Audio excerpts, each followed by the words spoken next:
Hello, and welcome back Hello. to the All All the New nerds Nerds. live. Yep, let's just say the same thing at the same time. Let's do it. All right. Bad Batch coming in hot. We got Ow. another episode last night, as well as a bunch of other actual news that's been popping up that I would love to talk about. I don't know. Did you guys get a chance to see that Mandalorian clip that they put out today? Loved that. Sup chat in the chat. Ben is here as well. Obviously, Johnny is making himself known, but Ben has some vocal difficulties. No, I'm all right. Ben's having some body technical difficulties. We're trying to, he's trying to conserve his voice. Some illness. There looks like there's like a something like body in my bed. I'm telling you, that's a pillow, so it's not a body. I just want to be clear. Thank you. I don't know if anyone thought that. I didn't think it was. Hey, somebody thought it. I did. Maybe. Yeah, you did. Did you kill somebody? No. What's up with that? Bad Batch. Yeah, The Crossing, part 1 of seemingly a 2-part arc. We liked it. I mean, I loved it personally. I think the development of Tech in this episode is probably everyone's biggest takeaway. Yes. Relationship with Omega, the Havoc Marauder is in the Tech season. But I think that my biggest takeaway is we're not doing the reaction streams, but we, for whatever, we've explained it, but we still talk about the episode, obviously. And my biggest, Sid bought a mine. It's a lot like Sid bought a mine. It's a lot like we bought a zoo, but Sid bought a mine, and then the Bad Batch get to go on a wacky adventure with it. Oops! There's a phone ringing at someone's grandparents' house. Phone. You have a home phone in your bedroom? Huh. Interesting. Anyways, sorry. Yeah, it's kind of like a Fallout kind of app. It's kind of like a Fallout kind of thing going. The great Fallout debate of episode 9, season 2. I don't know. The Vault Door. It was cool. It was a gorgeous episode. As the caves. Loved I mean, there's the locations are really cool. I loved Omega's drill. Yeah. Little drill. Big up on that. Wrecker falling. Well, I mean, this wasn't like a game changer app, but it was a nice change of pace from obviously last week because we had 2 bangers. But bangers that definitely were very plot heavy in terms of development, whereas this is, I think, very, very emotionally driven, and this isn't quote unquote filler in the same way that Entombed is quote unquote filler. I mean, this is the relationship moments here are key. I mean, obviously we're dealing with the fallout of Echo leaving the batch, and how that's affecting everyone. I mean, clearly we're down to 4 members total. They used to have all in all like 6 with Crosshair and Echo, so it's the numbers those absences are felt, and it's starting to become a little bit dysfunctional. In this, it's a stress test, an emotional stress test of the Bad Batch, and I'm here for it. I love getting that depth on this team, and it made me really appreciate Tech as a character, where before I'd sort of I understood, but I don't know. What are your guys' thoughts? Yeah, man, I think it's all what we all wanted going into this season. I think one of the biggest sort of memes of season 1 is Tech gets no development. He's just Tech, and I just had no idea how they would actually gives some substance to this character. So far, this has been the Tech season. I mean, first 2 episodes, we got Tech like having a big moment. Just with the Gatling gun and like the whole action scene. There's a whole action scene dedicated to Tech, which was awesome. And then this episode, we get the emotional stuff. We have to see him confront his sort of emotional distance. And I like that moment when he just is like, I don't remember exactly what he says, but he's talking to Omega, and he's like, "What don't you understand about that?" Or and he's really harsh, really mean. And then when mean people. Okay, well then when he softens up though, and he says it's not that I don't have emotion, it's that I process it differently than you, and that was a moment that really rung true. He still is feeling all these things, he just articulates it in a much different way, and it's kind of like people. Kind of like how people work. No, it was really cool. I could get that insight on Tech. It's kind of like a people app. It's kind of like it's kind of like a human kind of people app. It is. I know. I'm here for it. I had seen some prior to this episode some negative reviews of this part of the season from those who had seen it before, and I don't understand why. I don't understand it. I haven't really seen what the general reaction is to this episode, but I feel like people would like it. Yeah, people are upset. Usually, Ben, you're my barometer. You do the Star Wars theory pulse check on whether or not people like the episode. Haven't gotten to it yet today. So I say myself. Probably for the better, no? I don't know. I think maybe he would have liked this episode. I think he wouldn't actually. I think there's a lot of good stuff. Boring. It was so boring. I mean, highlight of the episode for me is just Tech immediately leaping in after Omega into what could be certain death for all he knows. Like, true. He just goes. Yeah. The chances of there being water under there are pretty low. Yeah. Yeah, no, but I would disagree with that. As far as family at heart. I think it's the family thing because he's like, we're soldiers, and she's like, we're more than that. And I think that was a family move, less family. A soldier move. No. the whole conversation they have in the mind is like the difference between soldier and family. So I would say that was not a soldier for family. That was not a soldier moment. That was a family moment. Yeah. I kind of took it as like, soldiers bonding, but they do that over time, and they'll fascinating. No left behind fascinating that's what you deal. I think you're just wrong. Yeah. Okay. Thank you guys. Well, as you said, Johnny, this is a people app. It's a people app. This is a people thing. Not everybody's a soldier, but if you have an emotional connection to someone, everybody would make that leap for someone they cared about that much. That's what it's about. Thanks. Well, I'm just trying to counter what you're. I mean, you can contest that. I mean, if you don't think that's the case. You can contest it. I just nothing to say. All right. Well, Chad did mention the music, and I also want to touch on this because this has been the constant throughout the season. So it doesn't need to be said every episode, I suppose, but just the very beginning, I love that theme. It's a very Western Yeah. I don't know. It didn't sound like Star Wars. It didn't even sound like Mando either, which has the Western stuff going on. I don't know. This is just a very good vibe to it. It sort of reminded me of the Last of Us soundtrack a little bit, actually. But Johnny, have you been watching Last of Us? Yeah, you've been watching. Yeah. Yeah, I watched it. Are you fully caught up? Mm-hmm. I'm just trying to for the audience. I don't know if I watched the episode before you guys. If we've talked about it. I think it's good. Yep. Good show. There's a lot going on. Have you guys? So I know Ben, you said you'd watched it. Johnny, have you gotten a chance to watch that minute-long Mando clip? Yep, I did. With Grief. Good. And Grogu spin. Good. Love Grogu spin on the chair. Grab a little. What I thought it was like a jelly bean or something. Whatever that was. Yeah, I mean that was my we're back in Star Wars kind of thing. I didn't realize seeing a new Mando scene. Star Wars. I was like, oh, we're 2 weeks away. Coming up, 2 weeks away. Oh, crazy. Literally 2 weeks. Wow. 2 weeks to the minute, we will be live talking about Mando episode 1. And Grief's whole fit and the office. He fly. The office is so regal now. Navarro has developed so much. I just love. Navarro's turned into a theme park. It has theme park Navarro. Do you think by season 4 or 5 that it'll just be like a theme park? It'll just be like Disney. It'll just be Galaxy's Edge. Just be Galaxy's Edge. Maybe something like that. I don't know, but to finish up on Bad Batch, I mean, what would you guys give this ep? Just crossing before we. 8 out of 10. Yeah. Sure. Yeah, 8 out of 10. A solid 8.5. Those emotional moments for me just really, really sing. I haven't gotten that in any other. Good locations ep, good emotion ep. That's what I say. Love the caves. Obviously, next week, that person who stole the Marauder, I mean, we're gonna have to get that back. Probably what it's gonna be. I mean, I can't see that being any other way. The episode's called Retrieval. So yeah, I was getting some Razor Crest flashbacks. I think the Havoc Marauder is just gonna get blown up or something.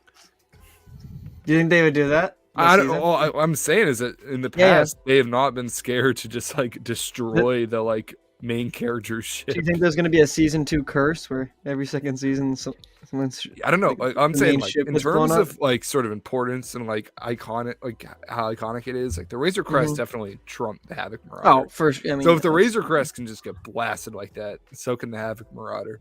True. Hey, I mean, if it means we're getting another cool ship, then I know. I'm down with it. And even more. Yeah, I'd be interested in another. I love the Havoc, but always down Omicron, modified Omicron class attack shuttle. I want them to get a Lambda class and like modify it, even though that probably hasn't been invented yet. Yeah, not around yet, but no. Give it a few years. Give it a few years. The fact that good though, one day. I mean, I believe it was in this episode, right? Like Omega's like, it's our home, and Tech's like, we can just get another ship, and it like. Yeah, to her, like this is my entire life. Like this is even more so. You can call back to season 1 than the Razor Crest. Like as we were talking about the family thing, like this is their familial home. The family home. Like the Razor home Crest in the burbs was ultimately a ship to Mando. I think Mando is definitely more utilitarian about it. Like I think everyone loved the Crest, but it wasn't the same. I mean, he got the N1, and now he's vibing in the N1. Like he hasn't really lamented at all. Whereas this is. I mean, for Omega, for the Batch, it's most of their lives. And for Omega, it's also like this is her entire experience of the outside world off of Kamino. So it's pretty important. I mean, she has her first like personalized sleeping space. Yeah, on room. That vessel. It's her room. So if that gets destroyed, I mean, that would be pretty significant. That would be a choice. I don't know if they'll destroy it, but I mean, yeah, certainly they're setting it up for something to happen to it or for it to be further under threat. Either way, it's gone, and I think they were feeling the absence of Echo in that like beginning sequence. Like I don't think that would have happened if Echo was there. Mm-hmm. Yeah, because someone else Wreckers would have been able to carry it because there was, I don't know, like that whole dynamic of Tech and Wrecker blaming each other for what went wrong, and they're bickering. They're just bickering, infighting. I know we haven't really seen that at all before this moment. They're feeling the hole of Echo not being there. Yeah, an echo-shaped hole in our hearts that he could fill with a different hand attachment, heart-shaped hand attachment. Never will see. That we'll never see. Yeah, we're not getting more hand attachments. Yeah, season 3 maybe. No. I don't think this season though. What's up, Anchor? Or I don't know. I mean, like maybe if we see him again and he's working with Rex, that can be like his new thing. Is like new hand, new hand, new Rex, life. Rex got him some new hands. Yeah, new life, new hand. Maybe that's right, but that would be so weird. Well, no, again, it's a different armor. Toys, it's true. Yeah, you're right. It's like too late, bro. Why did? Oh, that is like the most. That's probably one of the most baffling Star Wars things of like recent history of like the Echo's extra hands or arms and. I mean, it's never used. It's not even just an extra hand. There's like a variety of like a smashing hand, like one with like a press on it, like so that had to be like worked into the script, like at a certain point, right? Captain Ballast too. Yeah, I mean the Ballast Hauser thing is a little more understandable. Like that's just a name, but this is like the design was still the same. Not a crucial character thing, but this is like a significant. And also, how much money it cost Hasbro to print the name Ballast instead of Hauser, insignificant. Mm-hmm. The amount of money that like to make parts, like these specific parts, like and there's thousands like of 5 or 6 of them. Yeah, thousands of these like smashing hands that go on. It's like what? Why? No, but even Black Series made one. They made like a grapple. Grapple. One. Yeah, it's like why? Why does this exist? Whatever that is. It's silly. Like. There was at least no say, Chico. I don't know. There's more episodes. Who knows? Maybe one day. Maybe one the flash. We're gonna get a flashback. No, but he's saying because all the figures are made in the season 1 armor. It's in the season 1. We're past that now, so it's just like extra. Anyways, it's confusing. The mystery of Echo's attachments. I don't think it'll ever be solved. But what do you guys think about those like the Stag Stampede? That was cool. Yeah, I liked it. Sort of like a Fallout moment. Yeah, it's kind of like a Fallout, kind of like cavern. A Lion King moment, dude. Wrecker almost got Mufasa.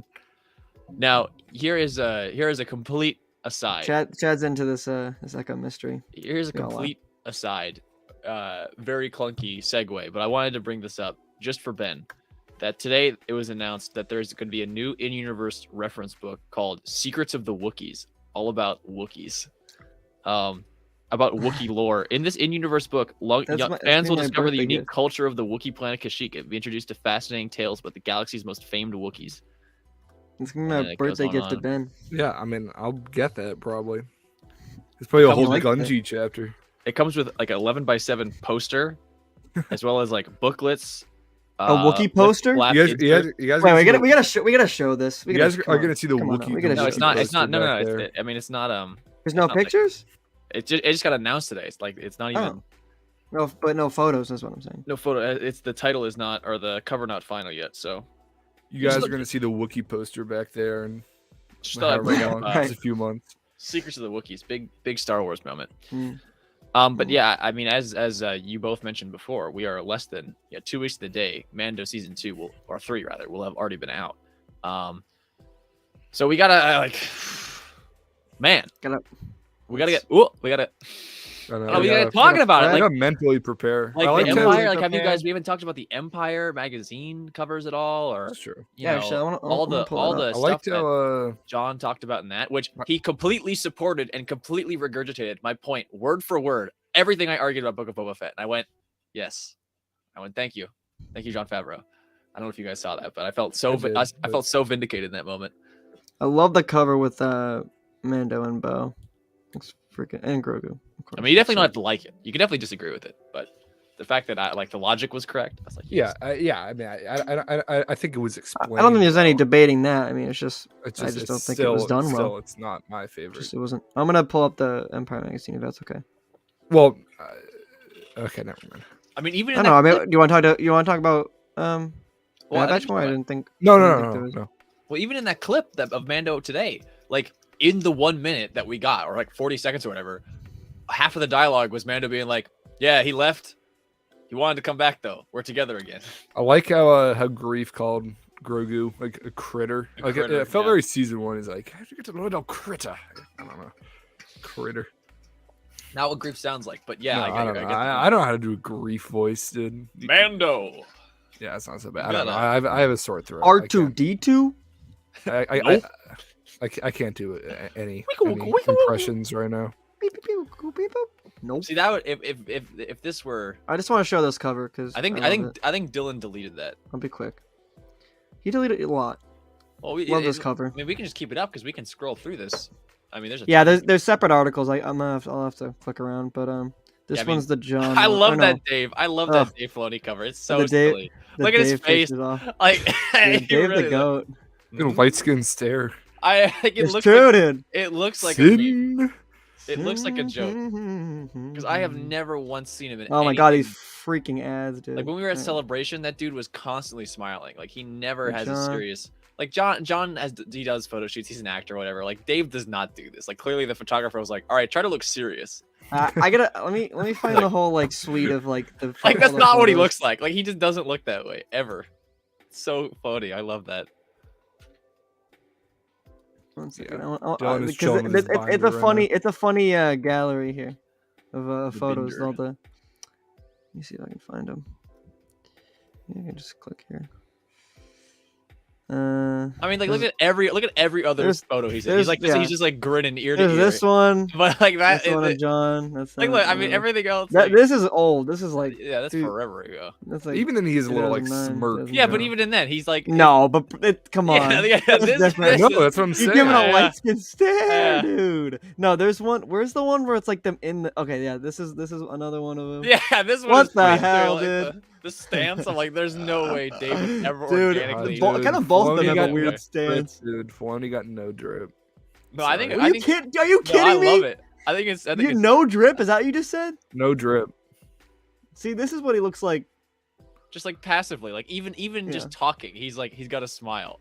I love it. No cowboy hat in this. That's director Dave. Yeah, Director Dave's got the No, he wears the cowboy hat when he's trying to look fresh. And I'm sorry, dude. A t-shirt and a cowboy hat. Oh yeah, wait. This is the one. This is like in that one he's smiling. Like even look at him as Trapper Wolf. Like he can barely keep a straight face. Like when he's acting. I'm going all over the place, but we're going down the Dave rabbit hole. Oh god, dude. Okay, I hate Twitter. Okay, I'm not looking through this. Okay, don't worry. You're not showing it. So. Right. I have to switch the link. Anyways, love that picture. Yeah, very funny. Love Dave. Here's Trapper. I know, that's what I'm saying. Like, look, like scroll down in like the second Trapper photo there. Like, he's always goofing. Like, I know these are serious scenes, and he's like still like he's like he's cheesing it up. He is, dude. He's a cheese master. I love him though. Yeah, so go back to that first photo. You gotta this is the original one. You got to contrast all that with the like. Look at that with the trucker. Like that doesn't look. It's like a Breaking Bad photo. I know. It looks like he's like bro, I'm gonna sell you meth. Well, look at every other photo in like the recommended. But he's like I'm cool and all you guys know it. Look at every other photo in the recommended. Not a single one does he look that way. I love that. This one kind of goes hard too, but not like this. It's a different. No, just like scroll down like in that one, like the related content. Nope. I mean, like when you're clicking on it, just like scroll down. Like look at all these other photos. Always smiling. Always happy. Like Dave. Anyways, love Dave. Big Dave. Empire. Those Empire photos are part of the big Mandalorian, as Johnny showed. Maybe you could pull up the cover again. Like I can do that. The suite. And we're getting all the information. And so what I was just referencing is, there's been a lot of dialogue about Mando and Grogu reuniting, and Jon Favreau explaining that decision and exploring where we're going in season 3. The biggest thing I think of, like canon note that's leaked out about it so far, is that the Skeleton Crew characters will not be appearing in anything before Skeleton Crew. They're just gonna cold start that new series. And speaking of that, I mean we can sort of work in that Skeleton Crew discussion, the Empire discussion, into yeah. I mean, just for reference, I mean, look at that. It looks great. I mean, Bo-Katan, live action Bo-Katan on the front of a crazy in front of Empire magazine. That's not something I ever thought I'd see. Did not think that was gonna happen. Not any more excited about Skeleton Crew, especially now that it was just like John Watts just had the idea like on his lunch break. Like I bet it was a horrible set too. We know it was. Yeah, what do you mean? I feel like that's been widely reported. Widely reported that it's just not a good working environment. Yeah, well, makes sense. It's John Watts. It's John just Watts we don't like John Watts, but yeah, I mean, John obviously is speaking high of him, and I mean, I do appreciate John's opinion as a filmmaker. I mean, he's been doing it for a long time now.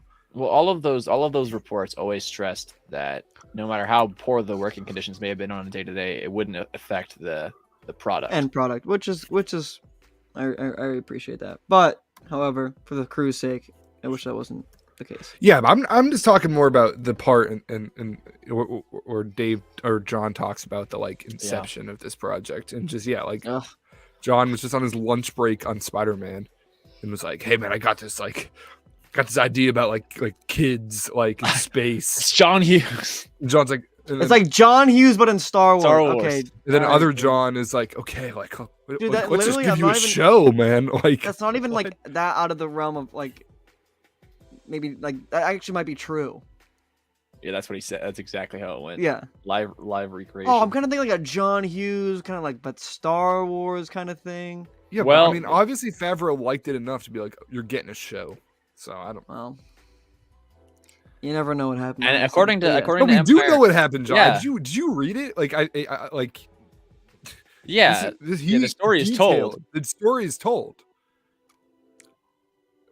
It seems like no, he did not read it. However, I don't need to be yelled at though. No, it's just, okay, but I'm like speaking fact. You're like, "Oh, I'm not so sure." No, like this is what the story is detailed in the article. However, I will say Thank you. that we've heard rumors about when that show's coming out, and both Variety and Empire refer to it as coming out later this year. So there's that element of it as well, and also, maybe to Johnny's pleasure, it doesn't seem to be going past one season. So I wanted to tie that in because of limited series. Yeah. So Disney, the Q1 presentation that just happened. So we've, Ben and I talked about it on the podcast, which we would appreciate if you want to go and check it out. I think it's a pretty good episode. We talk about this great thumbnail. We talk about this Disney restructuring, and so Disney put out a 30-page sort of list of content, very nice presentation. And on that list, Skeleton Crew is listed as, not only is it listed as 2023, but it does not have the denotion of season 1 next to it. Mm-hmm. It is just season 1. It is a scripted series, so I think there's probably potential to renew it, but right now it's just season 1. And a big change for another show, which I wanted to talk about Dave Filoni a little bit, is Ahsoka, which was announced as a limited series, which means it was going to be, it was announced as 1 season. Now it says Ahsoka season 1 scripted series. Yay! So, I mean, I feel like that's got to mean, I mean, season 2, right? I mean, that now that they've changed the designation from limited to scripted series, meaning it's an ongoing show, and it says season 1 now instead of Ahsoka limited series. I mean, how else are we supposed to read that? Like, what do you guys? I mean, right? I want 4 seasons of Mando. I want 3 seasons of Ahsoka. I want 2 seasons of Book of Boba, and then I want a Mandoverse movie. We'll see. That's what I want. Johnny, I would love to get your take on something. A lot of your takes this far. Love it. More Ahsoka. Hypothetical. Thank you. Love Ahsoka. Yeah, I can't wait. Season 2 sounds good to me. Let's see season 1 first. But yeah. I mean, I agree. It is hard to sort of be excited about season 2. I have no doubt that Dave will deliver, so I'm not worried. Well, I think maybe it speaks to the confidence that the company has. Like, if Kathy is watching the dailies, and before, well, obviously, no one public has seen almost any footage of Ahsoka. We saw some stuff at Celebration, so we do know a little bit about it. We got told stuff at that panel, obviously, and that was not public. But for them to be this far out of, or this far into the production, obviously production's over, but I imagine this decision was made a long time ago. To be like, hey, we're changing it from limited to you're getting more. That's definitely a vote of confidence. Whereas Skeleton Crew only says, but Skeleton Crew doesn't get that privilege. Some stuff isn't that good. Some stuff. I don't know. We'll see. I feel like we'll see how that show goes. Say that again, Ben. The Bad Batch got the same treatment. What do you? Yeah, green lighting. Oh, yeah, true. Yeah. So I think animation is a little bit different though, just due to the lead time and how far in advance a lot of that work is done. There's no actual shooting being done. Whereas fair point though. If Ahsoka is mid-production, right, and they're like, hey, it's true. Yeah. They got nothing to show for. They got nothing to show for how much money they've sunken into. Let's make more. What we've seen recently, at least with the way HBO has been doing it, they wait until like an episode or 2 is out before greenlighting a season 2. Like House of the Dragons and Last of Us got that treatment. Yeah. So I guess it's good to see it going. They're jumping the gun on it. But it felt. I mean, unless it was written to be a limited series, it always felt like likely that we get a season 2 of Ahsoka. That's not something I really doubted would happen. Well, I think it also, one of the prevailing theories was that Ahsoka would die in this show. That Dave would be ending her story in live action because you hear her in Rise of Skywalker, kind of thing. And then, the main criticism was Dave never kills his characters. He never ends the story. It's always going and going and going. And I've been guilty of being a little bit critical of particularly Ahsoka being in places where I'm like, how is she here too? Retroactively. It was with Padme's funeral in Tales of the Jedi. When I heard about that, I was like, that is okay. But you came around on it. I know, but I'm saying, like I said, I'm guilty of that same sentiment. And so I hear okay, they're doing a season 2 now. I just know there's gonna be a certain segment of the fandom that's gonna be. I got a cat tail in there. Cat tail. Oh yeah, just it went just wiped across the screen to those. Star Wars transition. Yeah. No, I agree. I mean, well, let me yeah, I don't think maybe I can rephrase it. But well, I'm not. No, that's not what I'm talking about. I'm talking about how they are pushing a character that a lot of people, a lot of fans are like, who the hell is this? And they're like, and I'm surprised, honestly, it gets a season 2 renewal so soon, because I don't think Ahsoka is a proven quantity yet on Disney Plus on her own, because this show is essentially on her own, sure, but because this but dude, what we saw at Celebration, this show is literally just an animated sequel series to a bunch of animated stuff. Yeah, we don't know how that's going to help general audiences. Yeah, has Dave not been quoted as saying that he wants to end Ahsoka's story in animation? At one point I think that was said, but I mean, so much has changed. I think that might be different. No, I think that was I think that would have been after the Rebels green light. I mean, Ahsoka. I don't know. I remember that quote being from a long time ago, years ago. Although that also could. Years ago, right. I would still think that it's Mando season 2 was 2 years ago. Ahsoka was greenlit in December of 2020, or at least that was when it was announced. So that at this point is over 2 years ago. Yeah, but I mean, but the Ahsoka episode, would have been made even longer before, yeah. So the plans probably would have been in place because if you watch that episode, it's pretty obvious that she's like going off to do her thing, to her own show. So I don't know. I would like to see Ahsoka's story end in animation personally. So and I don't think she needs to die to be a voice and trust. I agree with that as well. That's what Dave thinks. That's what Dave thinks. Yeah. I'm just curious to see. I'm particularly interested in a discussion about how this is going to impact fandom, because I know so many people who are fans of Mandalorian that don't know, like they haven't seen all of Clone Wars. They don't know who this character is, but they're still like, oh, that's a Jedi. You don't think there'll be overlap though? I mean, I don't know. I feel like I think we, because we're so deep in, kind of weave in.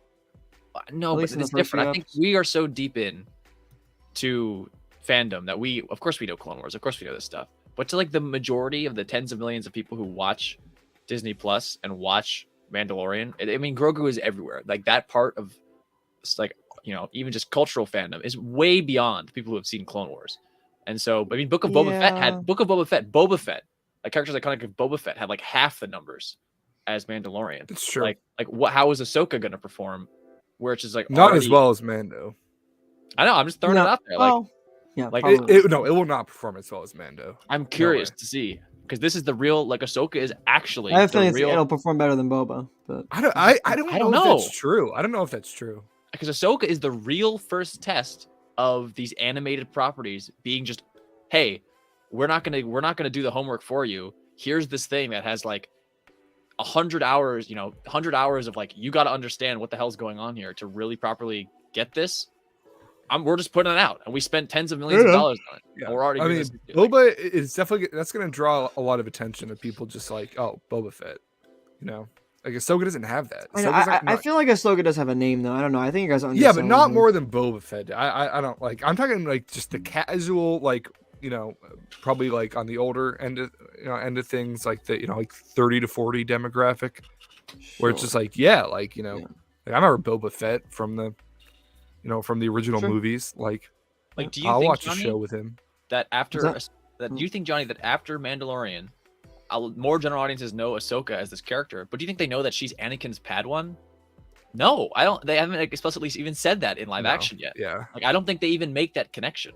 And so I mean, I'm a friend of the family is the closest we've gotten. So if and when this show starts to lean heavily into the animated lore, people were already very confused and lost around the notion of Mandalorians, because we as fans knew that Mandalore had this rich cultural history and multiple civil wars and Duchess Satine and Bo-Katan, and that was already starting to get confusing for people at the end of season 2. They're like, who is this? They're taking off their helmets. What's going on? Yeah, I don't know, but I thought it was pretty well explained. I think it was done well. Yeah, I no, you know what was well explained? I think it was well explained in Book of Boba, and I think that episode of Book of Boba, episode 5 with the armorer and getting all the lore out there. Yeah. I'm not sure everyone saw that. And now we're getting to the point where I'm just concerned that this is all coming up because I was talking to someone yesterday who they said they were a fan of Star Wars, and I just got into a conversation with them, and they had no idea what the hell I was talking about, and I was like, oh, I am that deep in the weeds, people oh, I'm excited for Mandalorian coming back. Yeah, I love Mandalorian, I love that show. Are you excited for XYZ? Oh, what was that? What did you who? Who, Bo-Katan? When did that happen? What is this from? If we're having these thoughts, though, I'm sure that Kathleen has too, and Dave and John, they know what they're doing. They know they're bringing a TV show to a mass market, and it needs to do well. So it's not going to be filled with stuff that you don't get. I think I'm just extra concerned after the shift. Iger's back saying accountability is number one. If this stuff starts to fail, this isn't Chapek anymore. Chapek was, we're pumping out this storyline, and we're putting out this content no matter what, because we need stuff to feed the beast of Disney Plus. Iger's new whole philosophy is, if this stuff fails, it gets canceled. You're done. So I don't know. I'm just sort of nervous about it, because I hadn't really considered, not that Star Wars would end, but I think that the Mandoverse could easily be wrapped up or cut short in a kind of meager fashion if shows start to underperform. What about Andor? How does that figure into all this? Andor is a situation where it all got greenlit when Iger was even before Disney Plus launched. So that stuff is contracts that have already been signed. No, I know, but I just mean in terms of like what kind of viewership that pulled in. Like I would say that Ahsoka and Andor probably have a similar like name recognition level to something that people are going to go and watch. Yeah, probably. And I mean that did well more towards the end of its life because people are like, this is a good show. So if Ahsoka is a good TV show, then I mean hopefully it would. I think Ahsoka might be a great TV show, but kind of confusing for the like a general audience viewer. I don't know. I mean, it is going to be a continuation of the Mandoverse, and to that point, I would expect Ahsoka to show up in Mandalorian season 3 just one more time before sort of going off to her own show. So I think we know that is true, because before Ahsoka was shooting, when they were making Clerks 3, on Kevin Smith's show, his co-host Mark, his last name is escaping me. It's obvious. Like I don't know, the show is Fat Man on Batman, but irregardless, they know Rosario. Rosario's in Clerks, like so she has a close connection with them. And in December of 2021, when they were shooting Mandalorian season 3. Rosario was shooting Star Wars, quote unquote. That's what they said. They couldn't get her. But obviously, Ahsoka hadn't started shooting yet. So it's like she was shooting something. You know, they didn't lie about that. Like they called her rep and said, "Oh, she's shooting Star Wars right now. Like we can't get you for this Clerks thing." You know, Ahsoka just hadn't happened yet. So it's like. Well, I mean, okay. Well, either way, Mando is going to perform well. So you talk about the Mandoverse ending early. Yes, Mando is going to get the show. Yeah, Mando is going to get its run that it needs. I feel like they may even tease Ahsoka and Mando, so it'll give more people more incentive. I just said that as well. But yeah, I mean, yeah. I think you're probably right. I think I'm more hyper aware of it because of this Iger's new policy, all that's been happening, and with the thought of an Ahsoka season 2, like when I'm trying to explain that to a general fan, I don't know, like this is it would be technically like the 6th season of a era, but it's the 2nd season of a spin-off of the show you might know, but she's a character from animation that was from 2008 that did a whole show, and then they had a 7th season that came back, and she has like I don't know, like she's Anakin's Padawan from the prequels, and you're like, oh, I remember that, but where was she then? And it's like, I don't know, you know what I'm saying? I think I'm just overthinking it, but I don't know what's going on. Yeah, changing man in the background. Yeah, changing man in the background. Some nudity in the show. Thank you, Chad. Yeah, Mark Bernardin. Yeah, I don't know. I mean, it's a fair concern, but the fact that there already is a season 2 on the line, like, so it's gonna get 2 seasons at the very least. Like, I think that's already like more than we could ask for. Yeah, I think you're probably right. I don't know. I'm just after I'm worried about in this new cutthroat world of entertainment where stuff is either it's funny you say all this because I don't think there was any problem with Mando season 2. I think the big issue arose with Book of Boba Fett, where it crammed in the Mando storyline, where it's now like the bigger issue is that you have to watch all of it. Yeah, well, I think that was what, maybe to tie back to this Empire article though, I think that's sort of what was always going to happen no matter what, and that to me, like, I'm fine with it, but it's just starting to get a little bit confusing. Like I was watching an interview with Paul Lee, who plays Carson Teva. He did with Star Wars Meg, and when he went in because he's in Book of Boba, but when he went in, he thought it was for Mandalorian season 3, and they're like, no, technically this is like a different show. It's all the same thing though. And like he shot his Mando season 2 stuff in the end of 2019. Like, it's so long ago that the production cycle is like actually, that is actually like how this is happening. So these plans for the interconnectivity of these shows was just, it was so long in the works that I'm worried that in a more modern context of Disney Plus, it might backfire. But that's me. I mean, I'm excited for more Star Wars, but I'm nervous that because there's so much Star Wars, it won't do as well, and then therefore Star Wars will kind of get shortchanged. Because look at what happened to Kenobi. Like, that show did well, thank God, but it did well, and it looked like crap. And I don't want Star Wars to look like Kenobi for the rest of Star Wars' existence. It's true. That's my fear. That's my ultimate fear. Is stuff is going to look like that. That was more of like a time crunch thing. Yeah, I know. And more of a Chapek thing too. As a loving Kenobi fan, I just don't want the punches to be pulled with the budget as a result of viewership numbers, but simply because they self-inflicted a convoluted viewing order for general audiences. I don't know. Once again, this is just. I'm sure this is something that has been discussed at length at Lucasfilm. Like, I think that going into Ahsoka, like, it's gonna set up all these characters of Sabine and Hera as being like accessible to a new fan. It's not like they're just gonna jump into it. And for all we know, like, we might even get Kenobi gave us like a little prequel, like recap, like. I don't know. Do Rebels recap? Might get a Rebels recap. Like, that could happen. Well, that was the other thing why I wanted to talk about this, was that was a discussion that I was having, was like, when they do the previously on, would they show animated stuff? Like, I don't know. Like confused, like it would, some people would be, they'd be like, that would be confusing to me. I'd be like, what? Like, is that Ahsoka? Is that someone that looks like Ahsoka, sort of? Yeah. Yeah, especially because the Rebels look is like pretty far off, like, I would say, from the live action. So. Because all those moments are just as relevant to the story, and I was thinking, like, very much so. I mean, we don't know exactly where the Ahsoka show is going, but like, especially Malachor, it just feels like it's going to be relevant in the world between worlds, like, because even just the art of like the title of Ahsoka has the world between world like markings on it, so obviously it's going to be relevant. So that's something they're going to need to like explain, like, what that is. So. I share your like worry about this, and it frustrates me, like, as someone who's watched with like casuals before, and it's like, it's hard to explain, and it's like, like, I don't know, it's tough, but I think this is something they're aware of, Yeah. But at the end of the day, like, I'm happy as a Rebels fan, so true. I think it's hard to be too critical. I just don't want to be like Captain Typho, in the beginning of episode 2. Like, we were wrong. There was nothing to worry about. And then then the ship explodes behind us. Like, oops, we messed up. Because we're just so much in a bubble.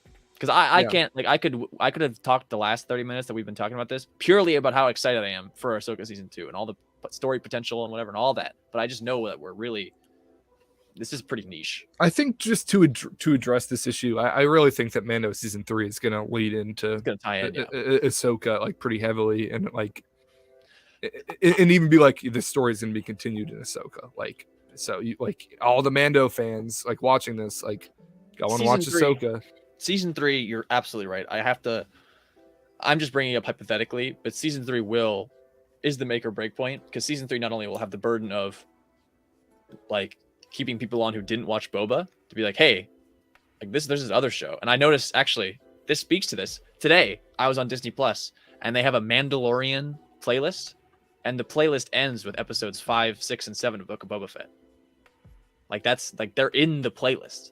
Like, they're actively advertising just 5, 6, and 7 as episodes. I know of that Mandalorian. it would be really awkward to watch episode like 6 and like jump back to like Cad Bane, and then it's like, what's going on here?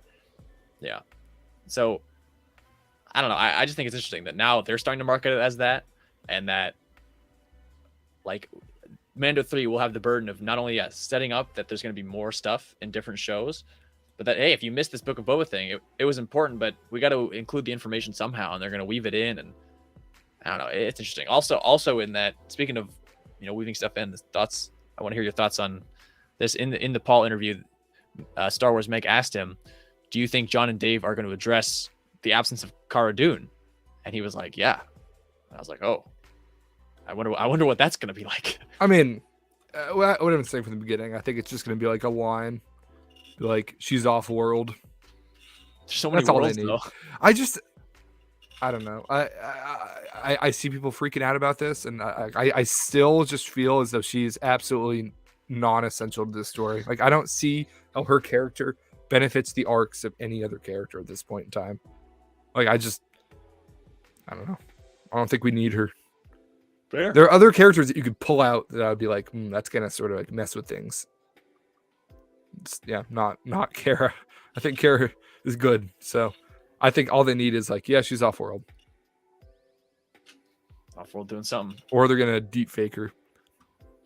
Yeah, deep fake Gina Carano's face onto somebody else. Onto someone else, which would just remove the point altogether of firing her. So, yeah. That was a real theory out there. That's a real theory out there. If you believe that, you are wrong. That will not happen. That will not happen until it does, and then we'll look like really it's. Oh my god! Can you imagine? Like how weird that would be. Like we perfected the deepfake technology so we could bring Gina Carano's face. Because they still have to pay her. Like they still have to pay her for her likeness. So I know it'd be so weird. Like what? Yeah. Like what? Very I odd. don't know. That's not gonna happen. But hey, man, we're 2 weeks out. I mean, I think the first episode of Mando is gonna be the Navarro ep. I mean, it stands to reason that clip we saw that the release date would be from the first ep. Yeah. So I think that's gonna be the Navarro ep, which would be the episode in which we sort of like where's Cara, because they're going to be on Navarro. She's the ranger or the sheriff. So she is, yeah. Well, not anymore though, right? Because that was sort of the thing, is that she took the badge. True. And was like going to be the ranger of the New Republic, but alas, that show was canceled. I think it was just interesting hearing it from Paul Lee's perspective, because obviously his character was going to be like, he's the one who gives her the darn badge. Like he shared the most screen time with Gina Carano. So like, I think he's just sort of taken over that plot line for her, which I like that. I like it. Yeah, I like that too. I love him. Definitely go check out the interview if anyone's interested. It's on Star Wars Meg's channel. It's super cool. Big Last Jedi fan, so I'm a fan of him. All yeah, right. Yeah, I mean, anything else? Anything else on the closing? Any closing Bad Batch thoughts? Closing Bad Batch thoughts. Bring it around. I mean, I'm excited for the rest of the season. I'm loving it so far. I'm excited for next week too. I want to see how they get their Havoc Marauder back, if they do. If it gets Razor Crested, man, I would be gutted. I can't take that again, because I have 2 diecast models on my my TV stand, and it's the Razor Crest and the Havoc Marauder. And the Razor $350 Razor Crest. So everything I feel. Yeah, and the Razor Crest one has not aged well. So I really hope they don't blow up the Razor or the Havoc Marauder. I don't think they will. We'll see. Any closing thoughts, Johnny? We've lost you for the last 20 minutes or so. Nothing to say. Excited for the rest of the season. Should be good. Hoping it's good. I mean, it's been good so far. So. Sid bottom line. Sid bottom line. Yeah. I'm a Sid lover. Big Sid fan. Maybe Sid will come save the day. Sid comes flying in on a LAAT. Sid with the clones. Sid with the clone rebellion. It's true. No, well, yeah. Like I said, we didn't talk about it quickly because we didn't talk about this part. But like Sid is ditching them. Like she's like, yeah, like I can't really help you guys. She's like maybe in a few days. Like I don't know. Kind of messed up. Yeah. Weird Sid moment. Sid bottom line. All right. Say goodbye, mine. Sid cold. Yeah. Well, thank you guys for watching. I think it's a light week. Last week was obviously pretty dense because it was a double episode. We had a lot to talk about. Yeah. Go check out the podcast. Thank you for watching on the VOD. Thank you for watching live. If you're here right now, leave a comment down below what you thought of episode 9, The Crossing, and definitely your thoughts on our discussion about Ahsoka season 2, Mandalorian season 3. What's coming with that? Are you excited for those? And we'll see you guys on the next one. Bye.